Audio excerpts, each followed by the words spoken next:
Alright guys, it's day 4 of self-quarantine, work from home, insane asylum with the kids. It's alright, we're gonna make it through it. It's alright, it's day after new comic book day. I had 15 books to read. I got through 14. We're gonna review all of them. Coming up next.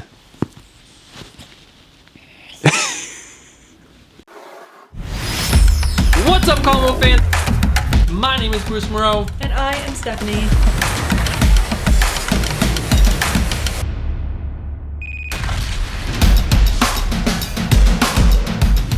What's up, comic book fans? My name is Bruce Moreau, and welcome to the channel. And welcome back for another week of comic book reviews, my weekly series where I give you my thoughts and my reviews on the comic books that I picked up at my local comic book shop. And this week was March 18th, 2020. And guys, before we dive into the reviews, I just want to say I hope you guys are all staying happy.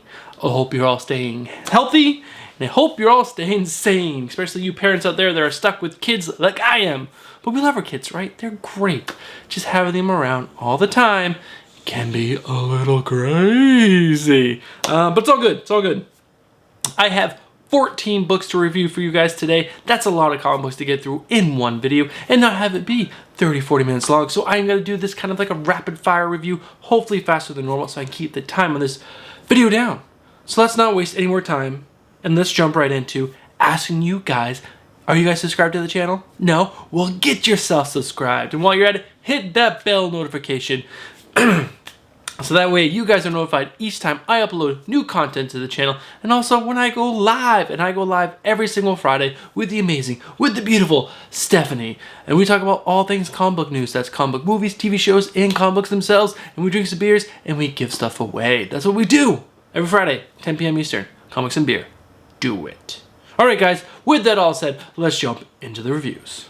Alright guys, we have 14 books to review. Let's dive right in. And the first books up are my 2 DC books. And the first one is Batman number 91. This is written by James Tynion IV and art by Jorge Jimenez, Rafael Albuquerque, Carlo, Pagulayan, and Miki. I definitely butchered Carlo's last name and I apologize about that. But this overall was a good book. I'm not going to say it was a great book. And I think what made it not so great was having 4 different artists on this book. I caught myself more concerned with, wait, which artist is this? Than what the actual story was being told to me. Yeah, that was a little bit of a disappointment, but overall, the cast of characters in this book, the story that is being told, the pairings of the heroes and the villains and how this is all unfolding is great. I think this is a really good book. I would give this a 7 out of 10. There's definitely been better issues, but this was a solid issue. And yeah, is this a good jumping in point? No.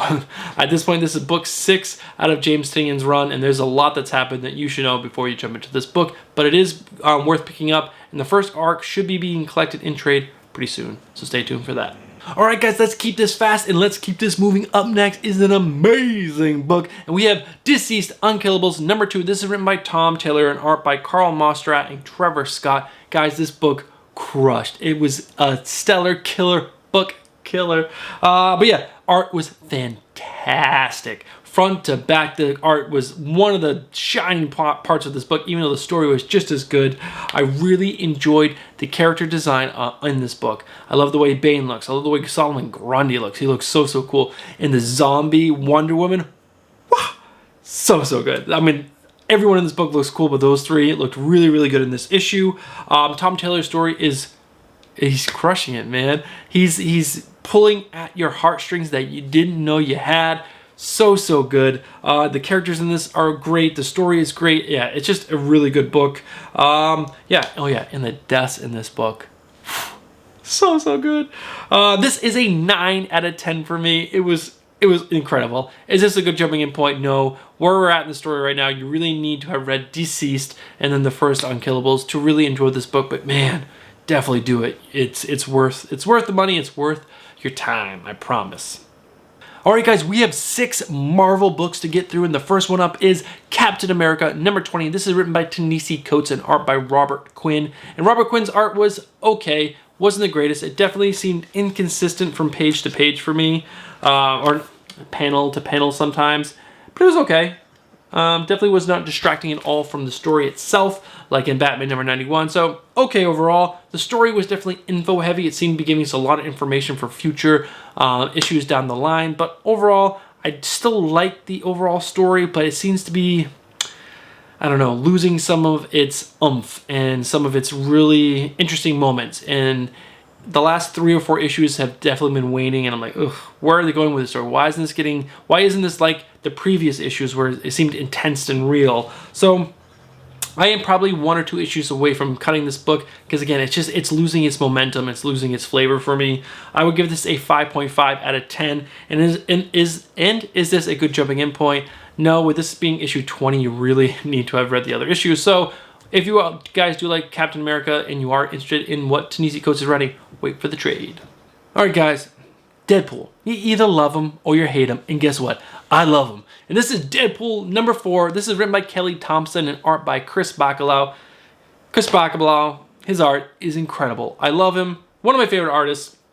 Yes, Stephanie, one of my favorite. I say that a lot, I know. But the story is so good in this book. It's paced really well, and each issue is getting better and better, which is just fantastic. I didn't really like the first issue, but again, issues 2 get better, 3 get better, and 4 was awesome. There's some really good banter between Deadpool and Kraven in this issue. It was really good. And yeah, I really like where Kelly is, what she's doing with Deadpool and where she's positioning him as the king of Monster Island that's on Staten Island. I think if done right, there's a lot of room for character growth for Deadpool, which is really smart, I think, for this character. I think he's, pigeonholed as one character, and I think if they give him a chance to grow and shine, I think that'd be really smart, and that'd be a lot of fun. And yeah, I give this book an 8 out of 10. It was a super solid read, and this is a good jumping in point. No, because this is issue 4, and there's a lot of information that you really need to have to really enjoy this book. But man, it has been a fun run. Kelly Thompson, I really enjoy what you're doing on this book. Yeah, it was awesome. Up next, we have Guardians of the Galaxy number 3. This is written by Al Ewing and art by Juan Cabal, Nina Vasquez, Chris Bruce, and Belen Ortega. And first up, again, guys, the art. Having 4 artists on the book is really hard to pull off, and pull it off and do it well. And I don't think it was done well in this book. I really didn't enjoy it very much. There are 4 separate short stories, pretty much, and I think each artist had a little story, but it just, I don't know, it didn't feel cohesive to me, and that's what a comic book needs, in my opinion. The story overall also seemed kind of scattered and was not easy to follow, especially this first story that was from Groot's perspective, and he hears everyone speak to him, I guess, as, I am Bruce, I am Gamora, I am this. And so you had to interpret what the story was. And I don't know, that just kind of put a sour taste in my mouth, and the rest of the story just kind of was, meh.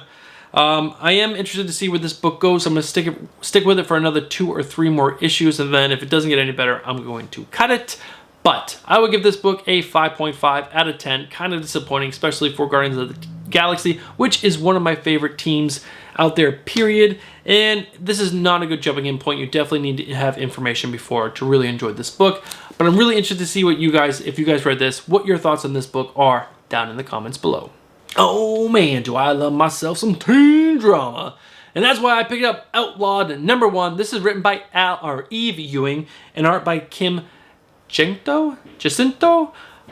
Pronouncing that wrong, and I apologize. But overall, this book was decent. The art style of Kim was definitely, I think, a young reader type style. It was stylized, I think, for a younger audience, which is not a bad thing. A bunch of young heroes try to attract a young audience. I see where you're going. And overall, the story was good. I mean, it set up exactly what it needed to set up and for the future of these young heroes as also and also young heroes in the Marvel Universe moving forward, which was fine. It just was a little predictable when I think they could have done something a little more fun, a little more interesting to really highlight this story and just go in a different direction, I guess. But it is what it is, and it was decent.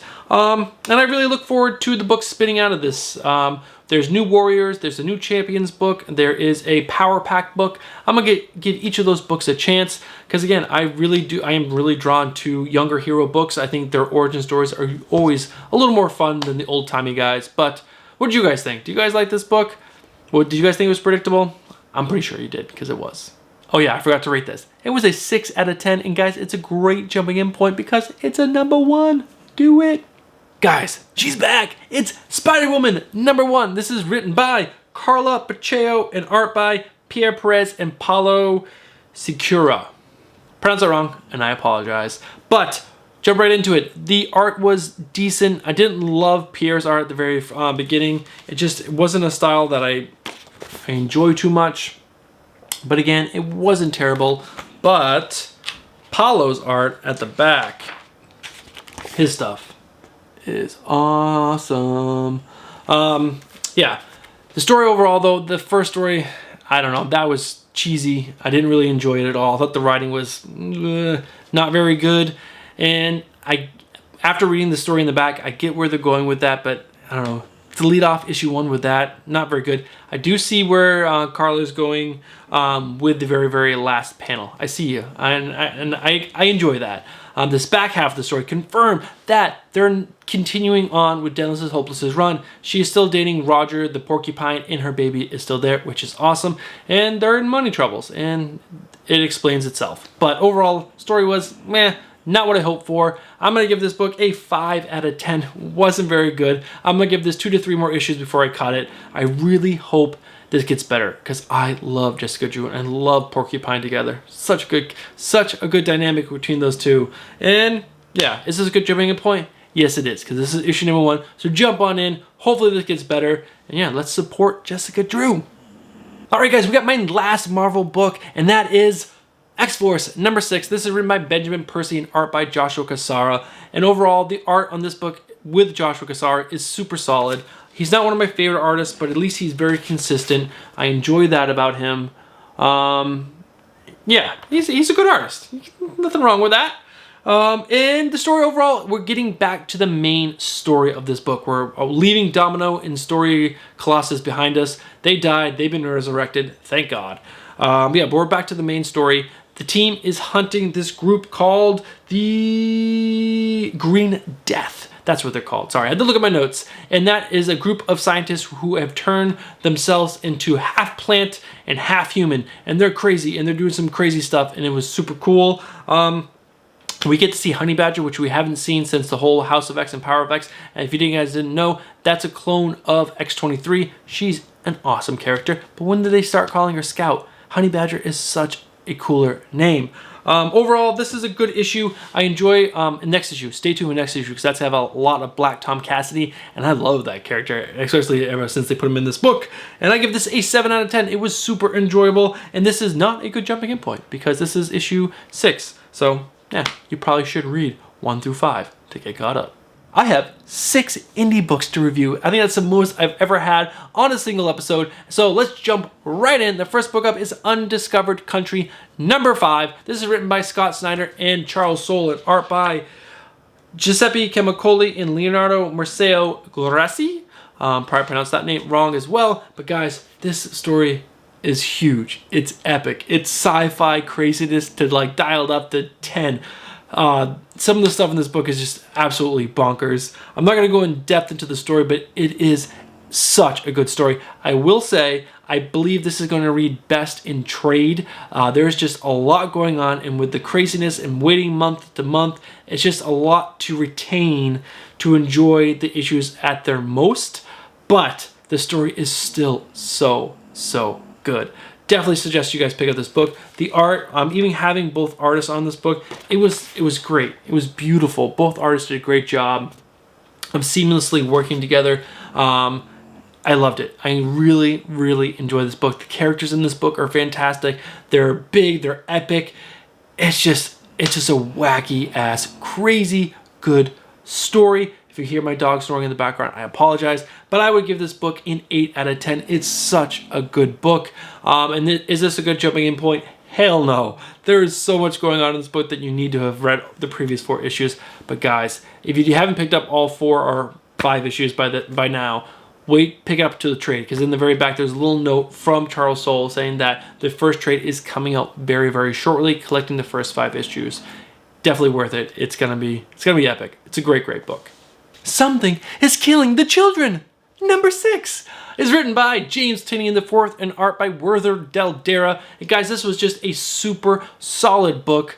The art by Werther Dell'Edera is great as always on this book. Again, he has a very stylized look to it, but with the story being a monster murder story, it fits this book so well. And the story itself was excellent. This was a info story. It gave us a lot of information that will be used in future issues. So it wasn't a big action-packed story, but man, some of the information in this book was so good, especially the tease at the very end about Erica Slaughter. But yeah, it was just a great book. If you do like a lot of reading and a lot of wordiness, you might not like this issue. But again, I really like what they're setting up. All the story that they're telling in this book is so good. I would give this book an 8 out of 10. Yes, without all that action and everything, it's still an 8 out of 10 for me. It's such a good book. And is this a good jumping in point? No, sorry, it is not. With this being issue 6 and this being such a great story, you need to have read all 6 issues up to this point. But guys, Something Is Killing the Children is one of my most favorites. It was one of my favorites in 2019. It is one of my favorites now in 2020. Excellent book. Make sure you guys are picking up Something Is Killing the Children. Finally, this book is starting to move. It's starting to really cook with Red Mother number 4. This is written by Jeremy Haun and art by Danny Luckart. And Danny Luckart's art was gorgeous in this book. He did a wonderful job. Try to get some of this glare out of the way. But man, his art in this book was so fantastic. Especially this little old lady that has been spotted throughout each of the issues. And man, whew, he does a great job with that character. But yeah, this book was really paced really well. Some of the 2 previous issues moved a little slowly, but this issue really just front to back moved at a solid pace. Great ending to this issue. So good. Tied into like little pieces to each of the previous issues. Just a great book. Finally getting some of that horror that we've been wanting. I would give this a 7.5 out of 10. A super enjoyable book. And is this a good jumping in point? No, again, like all the rest of the books this week, it's not, with this being issue number 4 so far. But yeah, definitely a super solid read. I would highly suggest you guys pick it up.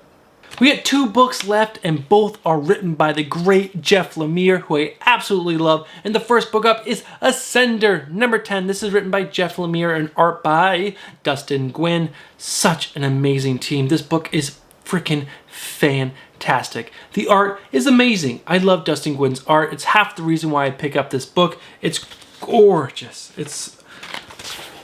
I don't know. Maybe it's not for everyone. Maybe people don't love his art, but man, I absolutely love Dustin Quinn's art. And this story is such an emotional roller coaster. I absolutely love this book. The last issue dealt with Mother, who she was. But this issue, we get back to the main crew. We get back to Mila, who is the daughter of Andy, and she thinks her father is dead, but she is left with an old friend of his and her partner, who are trying to get off-world, get away from magic, get away from Mother.